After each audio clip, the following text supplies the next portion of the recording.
नमस्ते। आज का हमारा टॉपिक है प्रॉपर्टीज़ ऑफ लिक्विड हीलियम। तो देखिए, जैसे कि हम लोगों ने कल पढ़ा था लिक्विड हीलियम 1 और 2 के बारे में, उसकी प्रॉपर्टीज़ वगैरह जो मैंने बताया था कि उसकी जो लिक्विड हीलियम 2 है उसकी प्रॉपर्टीज़ थोड़ी अलग होती है 1 से। मतलब जो नॉर्मल लिक्विड्स होते हैं वैसी प्रॉपर्टीज़ नहीं दिखाती। तो सबसे पहले हम लोग देखते हैं डेंसिटी, दैट मीन्स घनत्व। तो देखिए, एक साइंटिस्ट थे कैमरलिन, उन्होंने बताया 1922 में देखा उन्होंने कि जब हम लोग ताप कम करते हैं उसके साथ डेंसिटी में क्या परिवर्तन होता है। तो देखिए, ताप कम करने पर सबसे पहले डेंसिटी हमारी 4.2 केल्विन है, उससे कम ताप हम करेंगे तो 2.19 केल्विन तक तो जो हमारी क्या है डेंसिटी बढ़ेगी। मतलब ऐसे इंक्रीज हुआ, ताप कम किया डेंसिटी बढ़ी।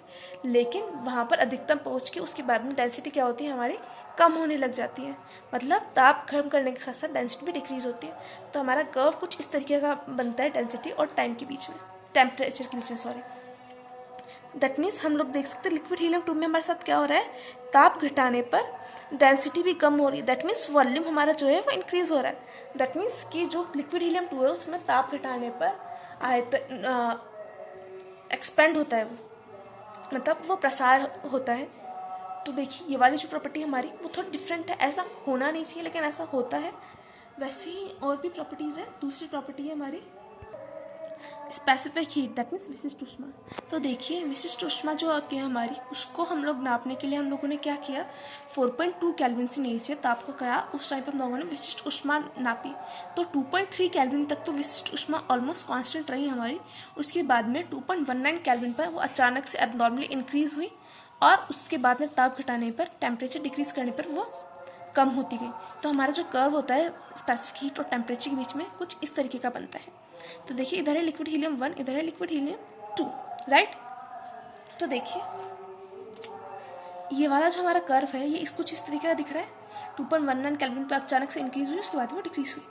तो देखिए, ये जो वाला जो कर्व है वो हमारा किस शेप का दिख रहा है, ऑलमोस्ट लैम्डा की तरह दिख रहा है। लैम्डा भी इसी तरीके का होता है हमारा, राइट। लैम्डा इसी तरीके का होता है। तो ये लैम्डा की तरह दिख रहा है, इस वजह से इस पॉइंट को हम लोग क्या बोलते हैं, लैम्डा पॉइंट।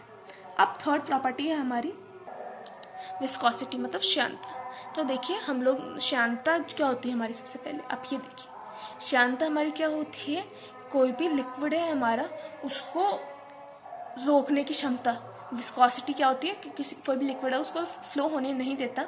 जितना ज़्यादा विस्कस लिक्विड होगा, मतलब जितनी ज़्यादा श्यानता होगी किसी भी तरल की, द्रव्य की, उतना ही वो उसको फ्लो होने नहीं देगा। That means coefficient of viscosity यदि हमारा कम होगा तो वो इजीली फ्लो होगा। कोएफिशिएंट ऑफ विस्कोसिटी मतलब श्यानता गुणांक यदि ज़्यादा होगा तो वो बहुत मुश्किल से फ्लो होगा। तो हम लोग सबसे पहली चीज़ होती, क्या करते हैं हम लोग, ताप घटाने के साथ साथ में हमारी क्या होती है, कोएफिशिएंट ऑफ विस्कोसिटी जो होता है हमारा धीरे धीरे कम होता है। तो ये कुछ इस तरीके का ग्राफ दिखेगा। उसके बाद में 2.19 केल्विन वो अचानक से डिक्रीज होता है और वो ऑलमोस्ट जीरो के बराबर हो जाता है। मतलब इतना कम हो गया है, ये बिल्कुल जीरो के बराबर हो जाता है। इसी प्रॉपर्टी देखिए, इधर लिक्विड हीलियम 1 था, ये लिक्विड हीलियम 2 है। तो मतलब लिक्विड हीलियम 2 है जो हमारा, उसकी जो श्यानता होगी, विस्कोसिटी होगी, वो बहुत ही कम होगी, ऑलमोस्ट जीरो के इक्वल होगी। इसीलिए जो हमारा लिक्विड हीलियम 2 है उसको एक नैरो ट्यूब के थ्रू फ्लो कराया जाता है। मतलब एक बिल्कुल सकड़ी नली है, उसे प्रवाहित किया जाता है। तो वो बिना प्रेशर अप्लाई किए बहुत ही जल्दी से वो फ्लो हो जाता है। मतलब बिना कुछ दबांदर लगाए वो तेज़ी से उसमें से गुजर जाती है। ये बहुत ही अबनॉर्मल सी प्रॉपर्टी है। इसी प्रॉपर्टी को हम लोग बोलते हैं सुपर फ्लूइडिटी, दैट मीन्स अति तरलता। इसीलिए हम लोग लिक्विड हीलियम 2 को क्या बोलते हैं, हम लोग सुपर फ्लूइड, मतलब द्रव्य हीलियम 2 को हम लोग अति तरल भी कहते हैं इसीलिए। अब फोर्थ प्रॉपर्टी हमारी होती है थर्मल कंडक्टिविटी, दैट मीन्स ऊष्मा चालकता। तो देखिए, ऊष्मा चालकता आप लोगों को पता होगा कि क्या होती है। लिक्विड हीलियम 1 जो होता है हमारा, उसके लिए तो ये ऊष्मा चालकता ऑलमोस्ट सेम ही होती है, कुछ भी अब नॉर्मल सा नहीं होता, नॉर्मल ही होती है। इसका जो नॉर्मल टेम्परेचर पर ऑर्डर होता है वो 10⁻⁴ के लगभग का होता है।